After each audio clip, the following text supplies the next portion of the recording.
à tous et bienvenue pour suivre cette série qui a pour but de réaliser un système d'émission-réception en 433 MHz à l'aide de Eagle pour pouvoir le faire. Et donc le but du jeu, c'est d'obtenir une carte. Bon, je vais mettre en grand écran.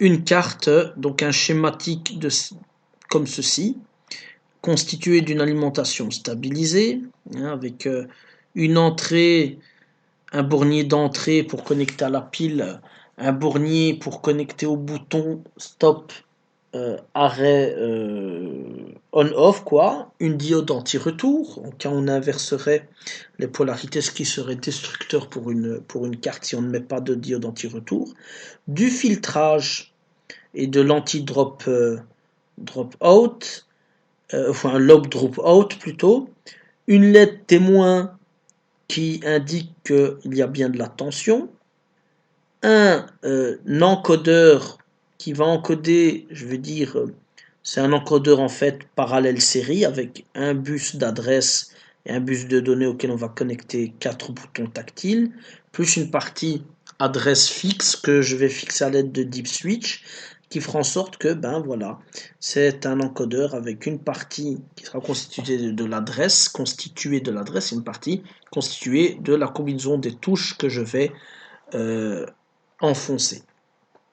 Plus une diode, donc stabilisée avec une diode, et le tout alimentant 9 volts, ici, s'alimentant 9 volts.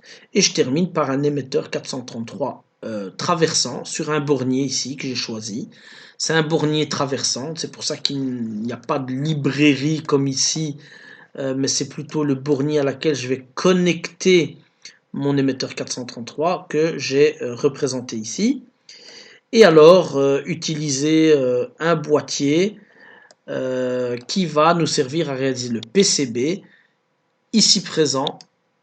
Voilà, donc ça c'est un peu une des manières de le faire, bien sûr.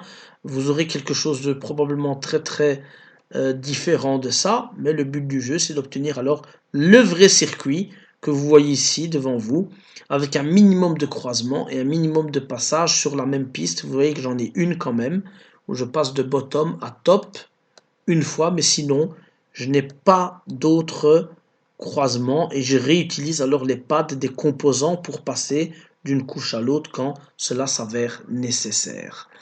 Voilà, donc ça c'est un peu ce qu'on va essayer de réaliser ensemble et j'espère que vous le ferez pour que nous puissions après procéder à, disons, la correction ou voilà, d'autres manières de le faire si cela s'avère nécessaire.